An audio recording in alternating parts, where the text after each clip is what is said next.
नमस्कार मित्रों, प्यारे विद्यार्थियों, आपका अपने चैनल एनके हिंदी क्लासेज में हार्दिक स्वागत है। अपना बिंदु वर्ण विचार वाला चल रहा था। इसकी 3 कक्षाएं अपनी हो चुकी थी। आज चौथी कक्षा है। वर्ण विचार जो है, वर्ण जो है वो हिंदी व्याकरण का एक आधारभूत बिंदु होता है, महत्वपूर्ण बिंदु होता है। और जिस कंपटीशन में हिंदी का पेपर आता है उसमें संधि आती है, और संधि जो है आपकी वो किस पर आधारित होती है? वर्ण पर ही आधारित होती है। अगर वर्णों का अच्छी तरह से आपको ज्ञान है तो आपकी संधि आपके लिए सरल हो जाएगी। 3 कक्षाओं में हमने वर्णों की परिभाषा, स्वर, स्वर के भेद और व्यंजन की परिभाषा और सामान्य भेद पढ़ लिए थे। आज की जो क्लास है वो बहुत ही महत्वपूर्ण क्लास है। संधि की दृष्टि से देखा जाए तो वर्ण विचार वाली आज की जो क्लास है वो बहुत ही महत्वपूर्ण क्लास है। और अगर आज की क्लास आपने अच्छी तरह से ले ली तो आपका संधि वाला जो टॉपिक है, संधि जो है आपकी वो बहुत आसान हो जाएगी। तो क्लास को अंत तक देखना। शुरू करते हैं। व्यंजन का वर्गीकरण चल रहा था, तो एक प्रकार देखिए व्यंजन का इस आधार पर वर्गीकरण करते हैं, श्वास वायु के आधार पर।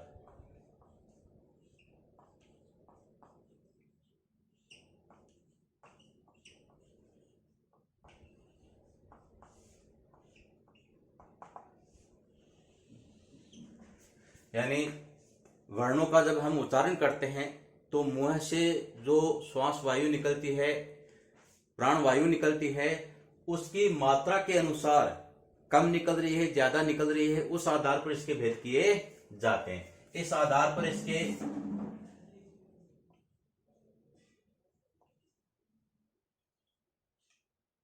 दो भेद होते हैं। कितने भेद होते हैं? 2 भेद होते हैं। पहला है अल्प प्राण और दूसरा है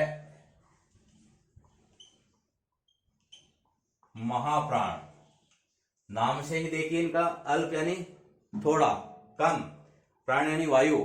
जिन उच्चारण वर्णों का उच्चारण करते समय जो वायु है वो मुंह से कम निकलती है वो क्या कहलाते हैं? अल्प प्राण कहलाते हैं। और जिनमें प्राण वायु जो है वो ज्यादा निकलती है वो महाप्राण कहलाते हैं। अब देखिए अल्प प्राण कौन कौन से होते हैं, इसकी परिभाषा देख लेते हैं।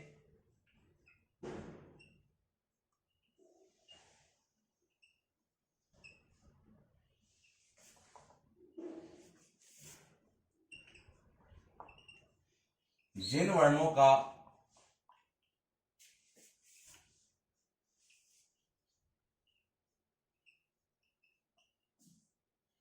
उच्चारण करते समय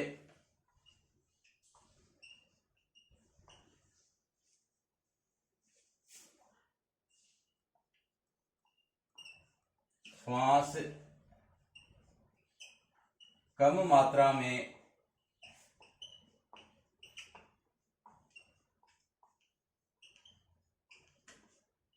निकलता है वे वर्ण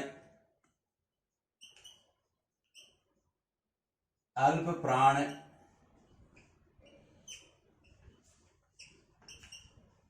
कहलाते हैं।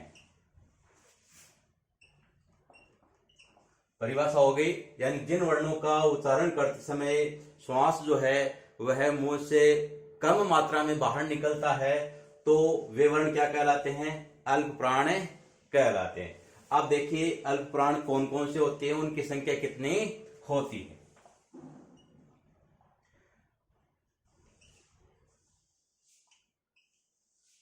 प्रत्येक वर्ग का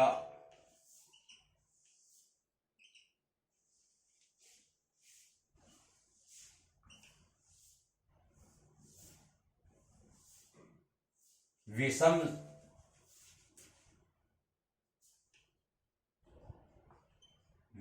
वर्ण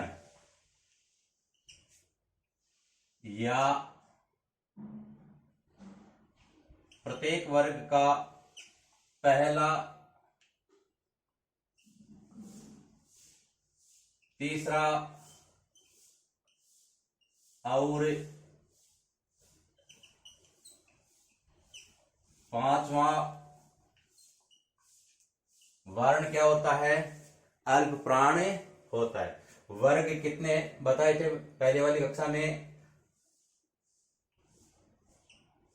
क वर्ग, इसमें 5 अक्षर आते हैं, 5 वर्ण आते हैं। च वर्ग, इसमें भी 5 आते हैं। ट वर्ग,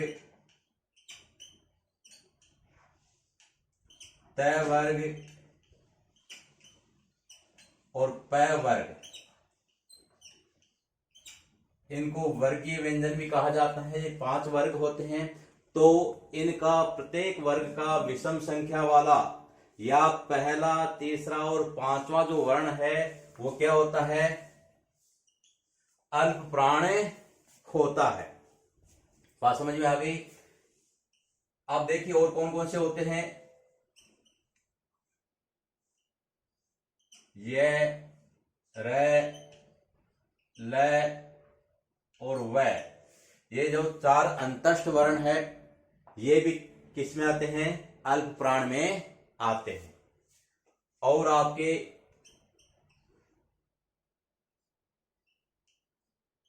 सभी स्वर जो है वो भी क्या होते हैं? अल्प प्राण होते हैं। अल्प प्राण का मतलब कम वायु निकलते। जैसे क का उच्चारण कीजिए आप, मुंह के सामने हाथ रखकर क का उच्चारण कीजिए। क, ख, क का उच्चारण करते हैं तो प्राण वायु जो है, हवा जो है, वायु जो है वो कम मात्रा में निकलती है। और ख का उच्चारण करते हैं तो मात्रा ज्यादा निकलती है। तो जिसमें कम मात्रा निकलती है वो अल्प प्राण, और जिसमें ज्यादा मात्रा निकलती है वो महाप्राण हो गए।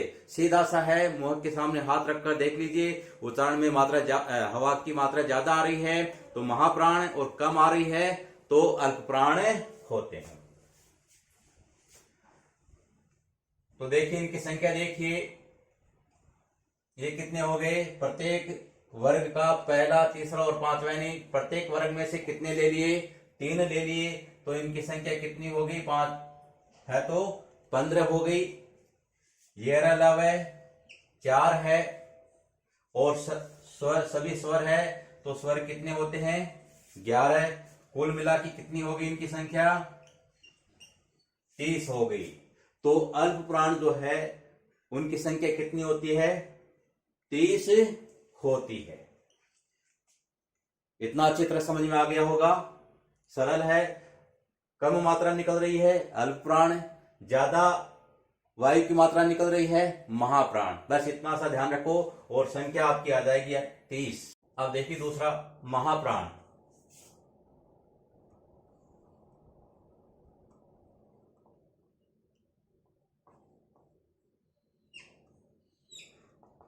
जस्ट इसका उल्टा अपोजिट मान लीजिए आप।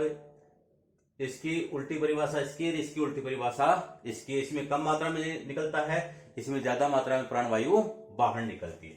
तो जिन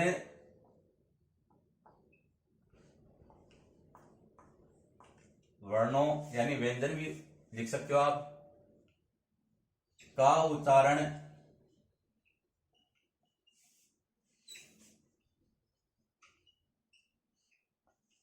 करते समय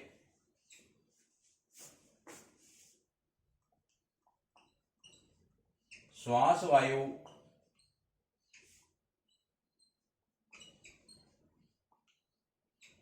अधिक मात्रा में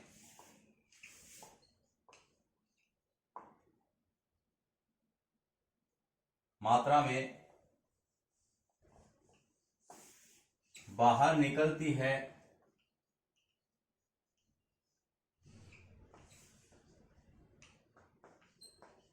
वे वर्ण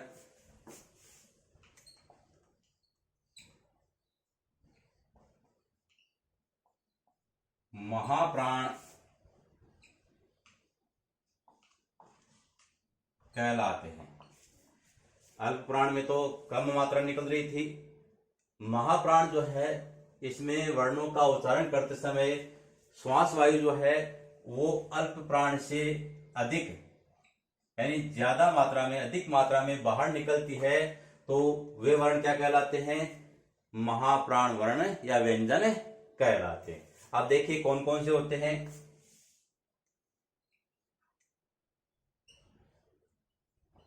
प्रत्येक वर्ग का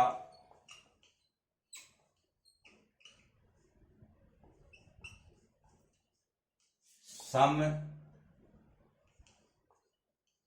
वर्ण या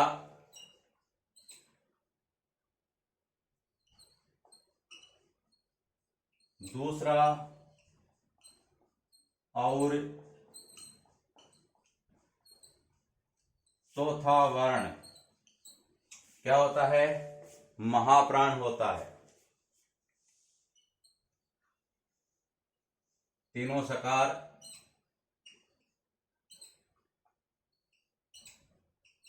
है, यानी ऊष्म वर्ण जो है वो सारे महाप्राण में आते हैं।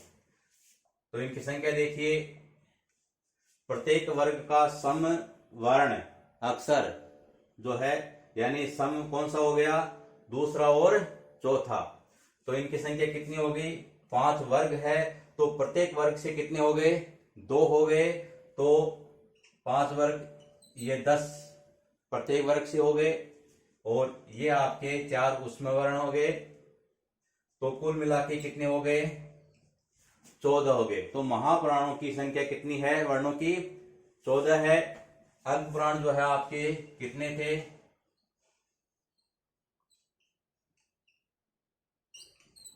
30। यह संख्या पूछी जा सकती है, अल्पप्राण कितने होते हैं, महाप्राण कितने होते हैं? तो अल्पप्राण 30 होते हैं और महाप्राण जो है वो 14 होते हैं। श्वास वायु के आधार पर वर्गीकरण आपके अच्छी तरह समझ में आ गया होगा। 2 प्रकार से इसके भेद किए जाते हैं वर्णों के श्वास वायु के आधार पर, अल्प प्राण और महाप्राण। अब देखिए व्यंजन का दूसरे प्रकार से वर्गीकरण। अब देखिए बहुत ही महत्वपूर्ण वर्णों का वर्गीकरण आ रहा है, ध्यान से समझिए, बहुत ही सरल तरीके से मैं आपको बता रहा हूं। अगला है उच्चारण स्थान के आधार पर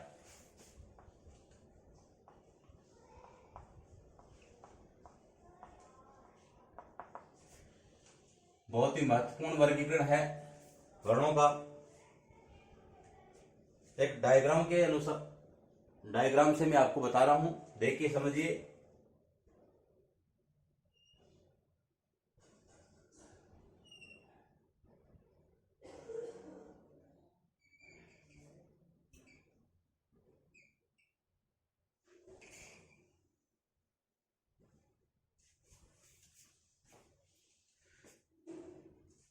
क्रम याद रखने का बहुत ही आसान तरीका है। यहां ये अपने होठ है, होठ से अंदर की तरफ दांत है, दांत के बाद वाला ऊपर वाला जो हिस्सा है वो मसोड़ा का आता है, और उसके बाद में ऊपर तालू आती है और फिर कंठ आता है। ये देखिए, ये अपनी जीभ आ गई, यहां ये कंठ आ गया, यहां से लेकर यहां वाला जो भाग है वो तालु कहलाता है। इसके आगे वाला जो भाग है दांतों से ऊपर वाला भाग, वो मसुड़ा वाला भाग आ गया। उसके बाद में दांत आ गए आपके, और उसके बाद में ये होठ आ गए। आप देखिए विचार मनुष्य के हृदय में उत्पन्न होते हैं, वो सबसे पहले कहां जाएंगे? ये कौन सा भाग हो गया? ये कंठ हो गया। उसके बाद में विचार आगे चलेंगे तो ये कौन सा भाग आ गया?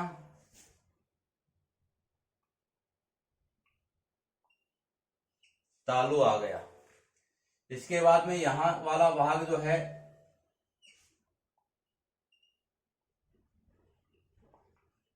मुर्दा या मसूड़े आ गया।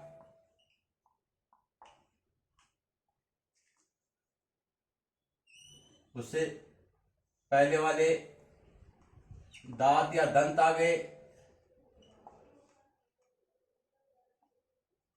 और लास्ट वाले ओष्ठ आ गए। तो मनुष्य के जो विचार है पहले कंठ में, फिर तालु में, फिर मुर्दा से, फिर दंत और फिर ओष्ठ से बाहर निकलते। तो क्रम जो है वो इसी आधार पर क्रम हो जाएगा इनका। पहले कंठ में आते हैं तो कंठ हो गया 1 नंबर, 2 नंबर तालु हो गया, 3 नंबर मुर्दा हो गया, 4 नंबर दंत हो गया और 5 नंबर ओष्ठ हो गया। और वर्ण जो है उसमें कितने वर्ग होते हैं? 5 वर्ग होते हैं, मैंने बताए थे। तो ये कितने हो गए? 5 हो गए। और इनके आधार पर उन वर्गों को इनमें शामिल किया गया है। देखिए 1 नंबर पर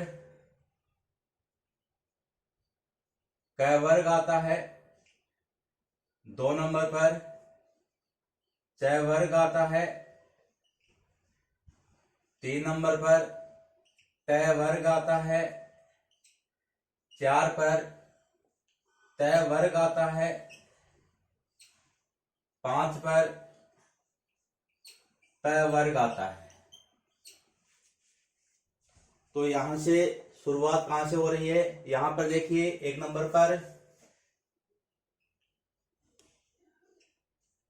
1 नंबर वर्ग जो है वो कहां से बोला जाएगा? कंठ से उसका उच्चारण होगा। तो 1 नंबर यहां आ जाएगा। 2 नंबर तालु है तो तालु यहां पर आ जाएगा। 3 पर मुर्दा है,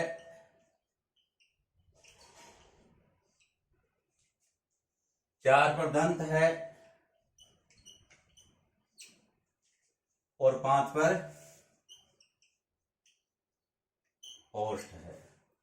तो देखिए बहुत ही आसान तरीका है, यहां से इसको समझ लीजिए आप। और जो वर्ग है आपके वो इनके अनुसार आप मिलान कर लीजिए इनका, या आपस में इनको मिला दीजिए। 1 नंबर पर क वर्ग आता है, क वर्ग के सारे अक्षर इसमें शामिल होंगे। 5 जो अक्षर होते हैं, 5 जो वर्ण होते हैं इसमें शामिल, वो सारे के सारे इसमें शामिल होंगे। और वो सारे जो है कहां से उच्चारित होंगे? कंठ से उच्चारित होंगे। तो इसी प्रकार से ये 5 वर्ग जो होते हैं वो इन 5 स्थानों से उच्चारित होते हैं। बाकी के जो वर्ण बच गए, स्वर आपके बच गए, और भी इनके अलावा जो अंतस्थ है उसमें है वर्ण, वो कहां से उच्चारित होते हैं वो मैं आप सारा का सारा आपको एक सारणी के माध्यम से बहुत ही सरल तरीके से अब समझाने वाला हूं। तो ध्यान से आप देखना, और अगर आपने ध्यान से इस चीज को समझ लिया तो आप कभी भी जीवन में इस चीज को भूलोगे नहीं। अब मैं सारणी बना रहा हूं। अब देखिए सारणी बनाइए।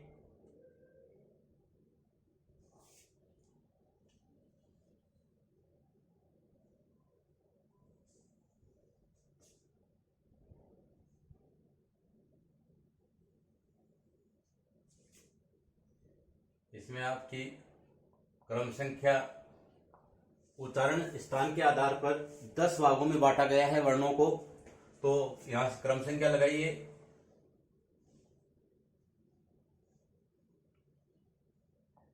यहां वर्ण आ जाएंगे, स्वर और व्यंजन दोनों। वैसे स्वर का वर्गीकरण हमने पहले वाले कक्षा में कर लिया था, फिर भी दोनों का साथ यहां पर करते हैं।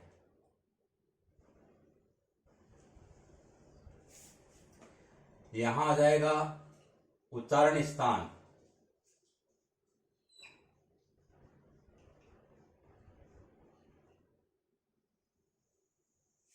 और उस ध्वनि को क्या कहा जाता है, वर्ण को क्या कहा जाता है, वो यहां पर आ जाएगा। मैं पूरे वर्ण यहां लिख देता हूं एक बार।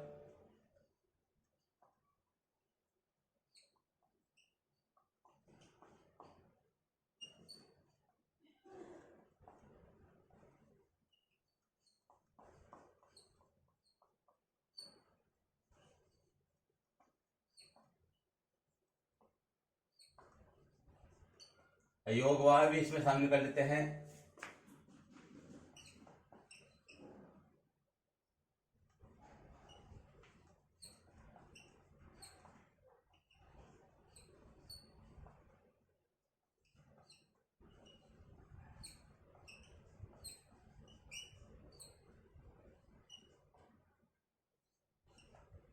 पूरे वर्ण लिखने हैं यहाँ पर।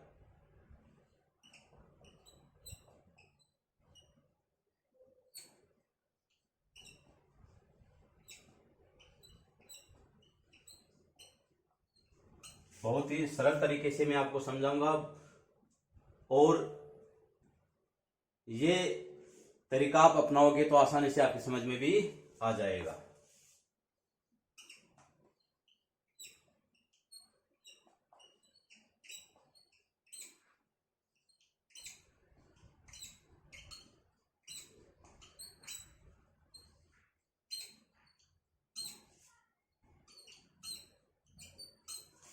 ये सारे वर्ण इधर लिख दिए। अब देखो किस प्रकार से इनको शामिल करना है।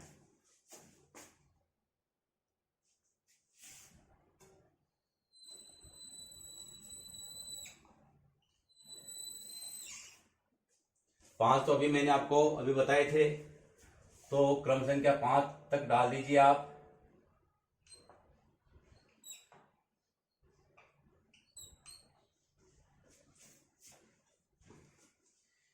इधर से शुरुआत करते हैं, यहां से दोनों एक ही स्थान से होते हैं, तो दोनों को लिख लीजिए यहां पर। यहां से लेते हैं, क वर्ग आ गया और इसमें आपका एक विसर्ग भी आ जाएगा।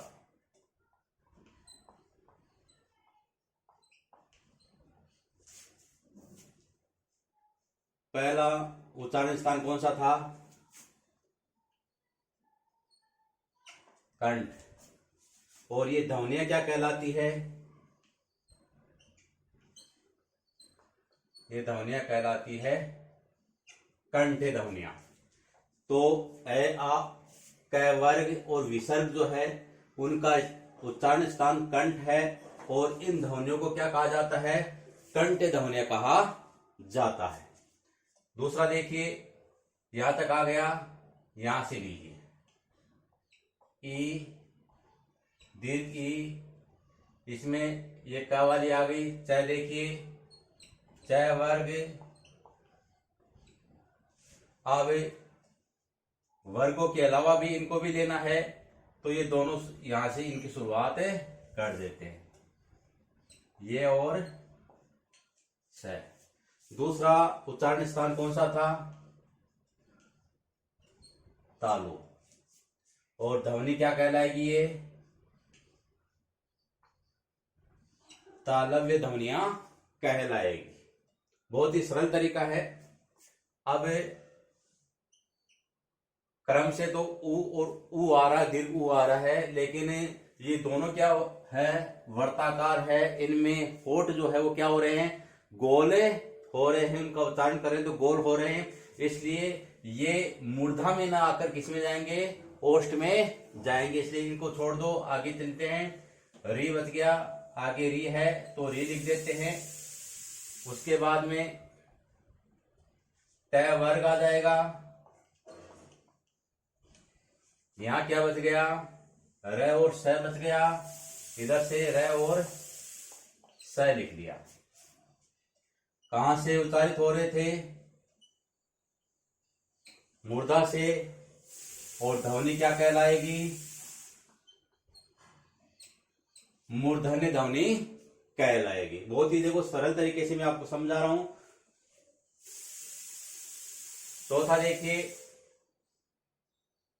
तय आ गया। अब यहां से इनका उच्चारण स्थान अलग होगा। एक संस्कृत में लृ चलता है, लृ स्वर माना गया है, वो हिंदी में नहीं चलता है, वो इसमें शामिल होता है। अपने हिंदी में है नहीं, फिर भी आपकी जानकारी के लिए मैं यहाँ पर लिख रहा हूं। संस्कृत का है ये। और इसमें क्या आ जाएगा? त वर्ग आ जाएगा। और बाकी क्या बच गया? इधर से ल और स। दो दो अक्षर लेते रहना, लस है। मुर्दा के बाद में चौथा कौन सा था? दंत। और ये ध्वनि क्या कहलाती है? दंत ध्वनि कहलाती। पांचवा, इसमें से तो लेना नहीं है, ये लेना है, जो बचा हुआ था ना, ये यहां से लेकर यहां तक तो उच्चारण स्थान अलग है इनका, इन पांच में नहीं आएगा। बाकी क्या बच गया इसमें? उ और दीर्घ उ। प वर्ग कहां से उच्चारित हो रहे थे? पांचवा कौन सा था? ओष्ठ। और ये ध्वनियां क्या कहलाई? ओष्ठ्य ध्वनियां कहलाई। यहां तक तो मैंने पहले बता दिया था, ये पांचों उच्चारण स्थान क्रम से बताए थे। यहां तक इसमें आ गया। अब जो बाकी के बचे हुए हैं वो देखिए वो कहां से उच्चारित होते हैं। 6 नंबर पर देखिए, यहां से री तक आ गया अपना। अब बचे हैं ए और आई। ये दो स्वर जो है, ए का उच्चारण जो है वो ए और ई के मिलने से ए बनता है। तो ए का उच्चारण स्थान कौन सा है? कंठ है। और ई का तालु है। तो दोनों यहां लिखे जाएंगे, कंठ तालु। उच्चारण स्थान तो कंठ तालु हो गया। और ये ध्वनियां क्या कहलाएगी? कंठ तालव्य ध्वनि। 7 नंबर पर देखिए,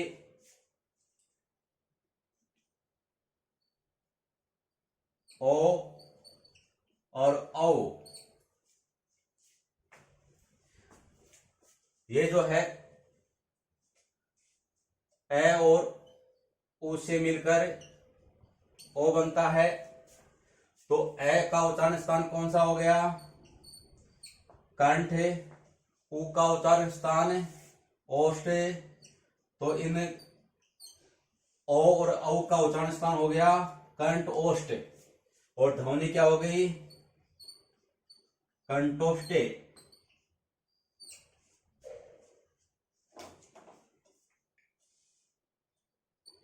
8 नंबर पर क्या बच गया? अब स्वर में विसर्ग बच गया। सॉरी, विसर्ग क्या, विसर्ग तो इसमें आ गया। अनुस्वार बच गया। अनुस्वार नासिका से बोला जाता है और ये ध्वनि कहलाती है नासिक्य।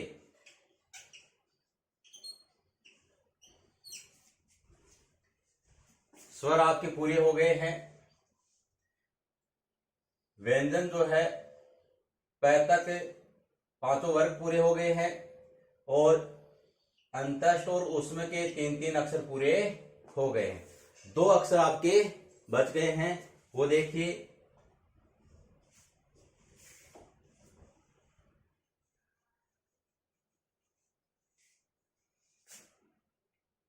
नौ नंबर पर क्या बच गया आपका?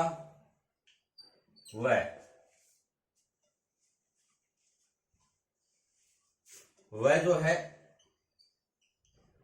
दंत और ओष्ठ से बोला जाता है। उच्चारण स्थान कौन सा हो गया? वह का दंतोष्ठ। और ये ध्वनि क्या कहलाएगी? दंतोष्ठ ध्वनि कहलाएगी। अंतिम उच्चारण स्थान के आधार पर मैंने 10 भाग बताए थे, इसके 9 हो गए। अंतिम देखिए 10वां क्या बच गया? है बच गया। है को यहां लिखते हैं। उच्चारण स्थान देखिए इसका स्वर यंत्र, इसका उच्चारण स्थान है। और ये ध्वनि क्या कहलाती है? अलिजिह्वा।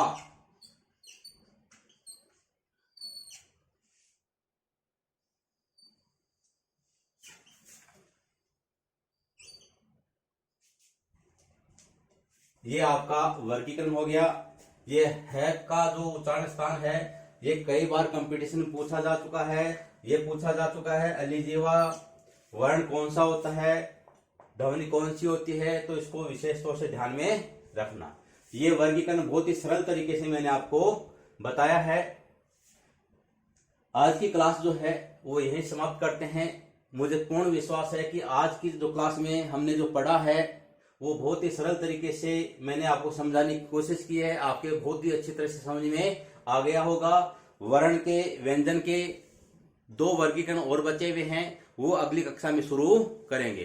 तो आज की जो कक्षा है वो कैसी लगी कमेंट्स बॉक्स में जरूर बताइए। और आज जो ये चैनल है इसको लाइक शेयर सब्सक्राइब कीजिए, जिससे इसका लाभ और ज्यादा से ज्यादा आपके मित्रों को प्राप्त हो सके। धन्यवाद।